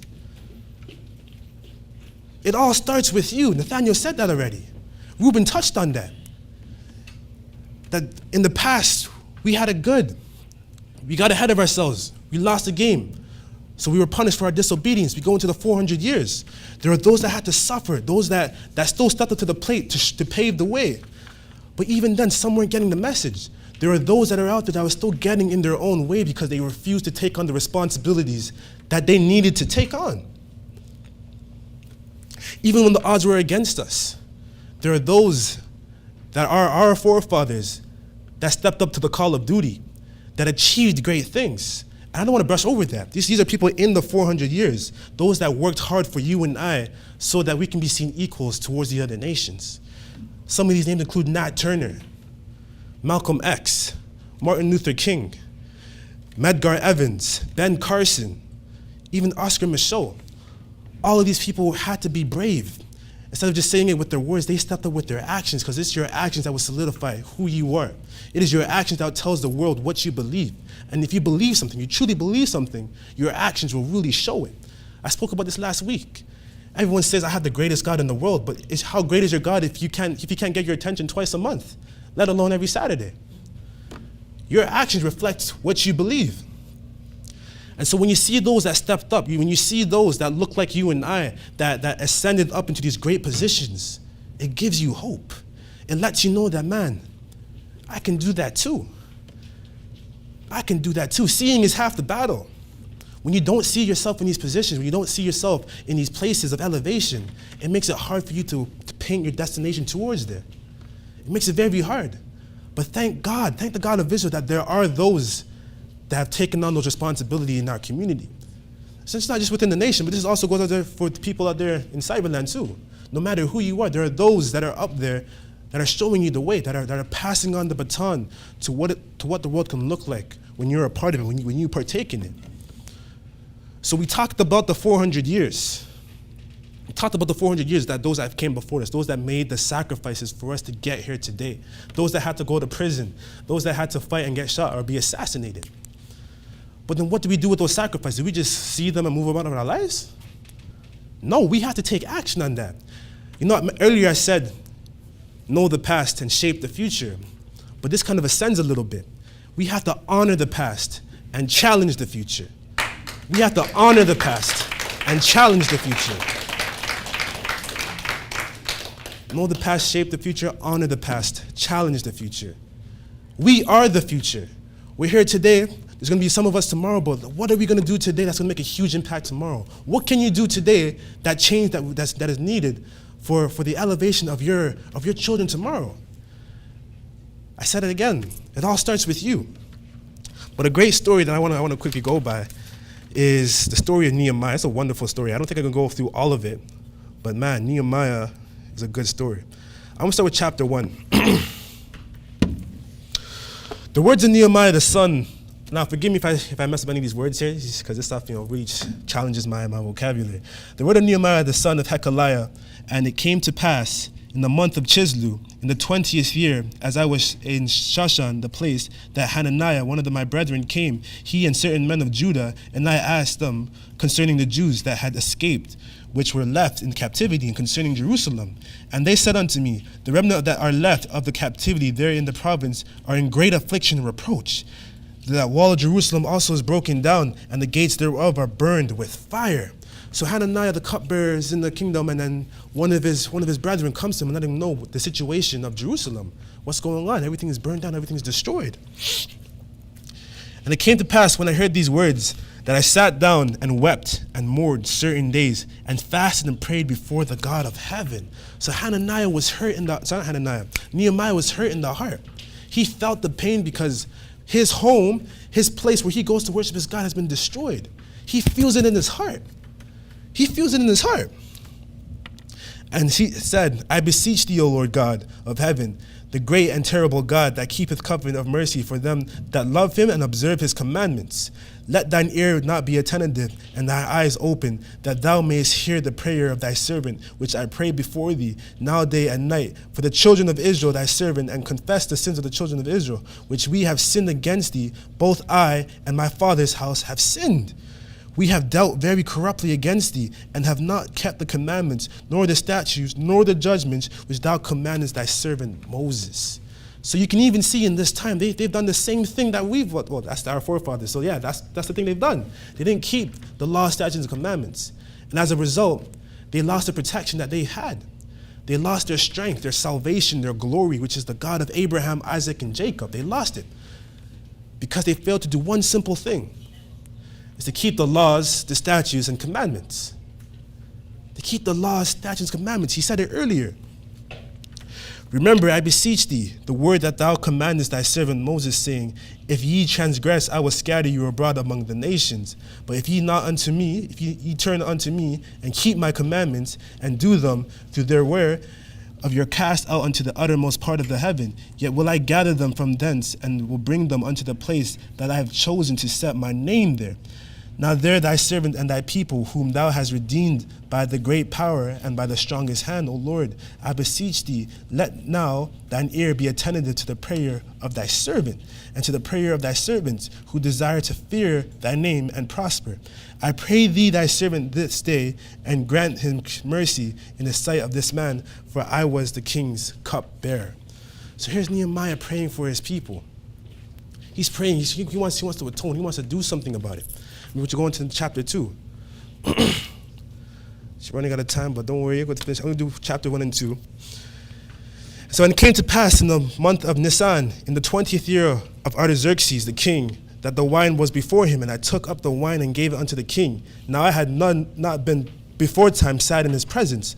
Wherefore the king said unto me, why is thy countenance sad, seeing thou art not sick? This is nothing else but sorrow of heart. Then I was very sore afraid. So Nehemiah was sad, pouring the drink for the king. He's out here, crying in the king's presence. The king is like, yo, wait, what's going on here, bro? Why are you crying for? What's up? I see he's coming from a place of deep concern. And Nehemiah is about to tell him. He said unto the king, let the king live forever. Why should not my countenance be sad when the city, the place of my father's sepulchre, lieth waste, and the gates thereof are consumed with fire?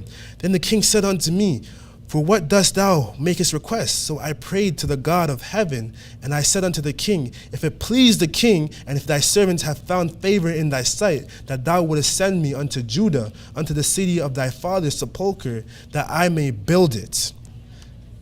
So Nehemiah has a desire in his heart. His actions want to show what he's committed to. Nehemiah wants to go and build up his city. He wants to build the temple. He wants to be like our little Hananiah over here. He wants to build. That's amazing. It's from the heart too. He's like, my God deserves something bigger and better than this. So Nehemiah wants to build for his God.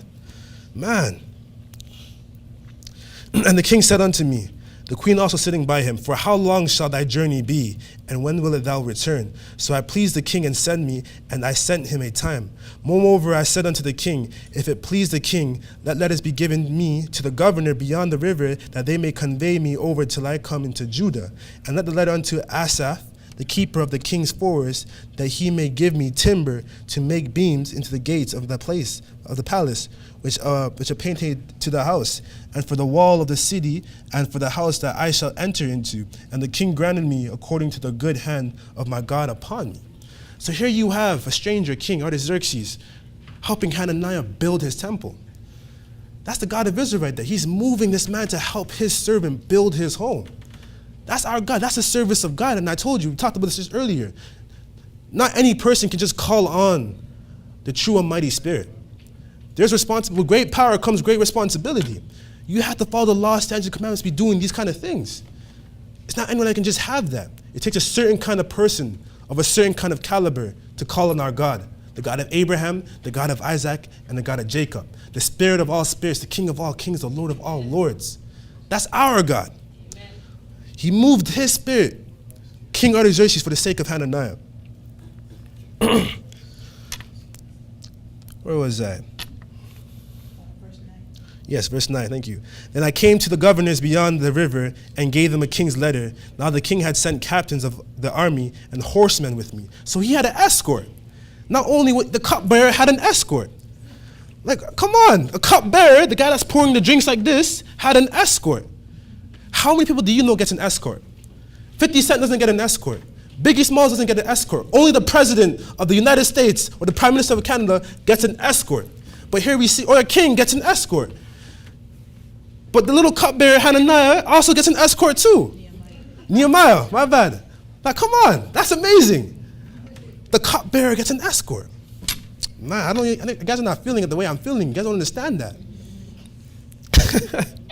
Man, that is crazy. A whole cupbearer getting a whole escort of big men like this with swords and shields and axes and clubs. You don't get that. No regular person gets an escort. And I came to the governors beyond the king's letter. Now the king had sent captains of the army and had horsemen with me. When Sanballat and Horonite and Tobiah the servant, the Anamite, heard of it, it grieved them exceedingly that there was come to man to seek the welfare of the children of Israel.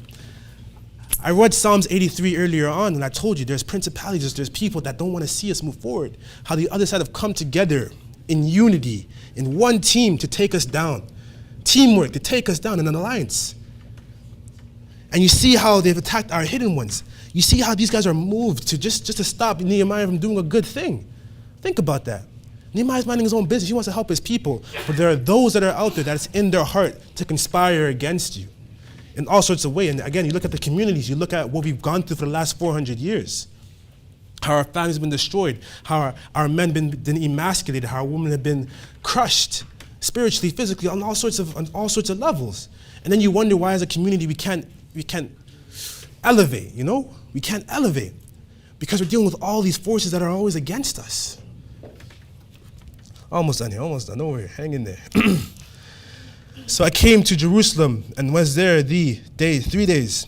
And I arose at the night, and I had some few men with me. Neither told I any man what my God had put in my heart to do at Jerusalem. Neither was there any beast with me, save the beast that I rode upon. And I went out my night by the gate of the valley, even before the dragon well and the dung port, and viewed the walls of Jerusalem, which were broken down, and the gates thereof were consumed with fire. Then I went to the gate of the fountain and the king's pool, but there was no place for the beasts that were under me to pass. Then went I up into the night to the brook, and viewed the wall, and turned back and entered into the gate of the valley, so I returned. She's okay, I'm running out of time. I'm going to skip a few verses.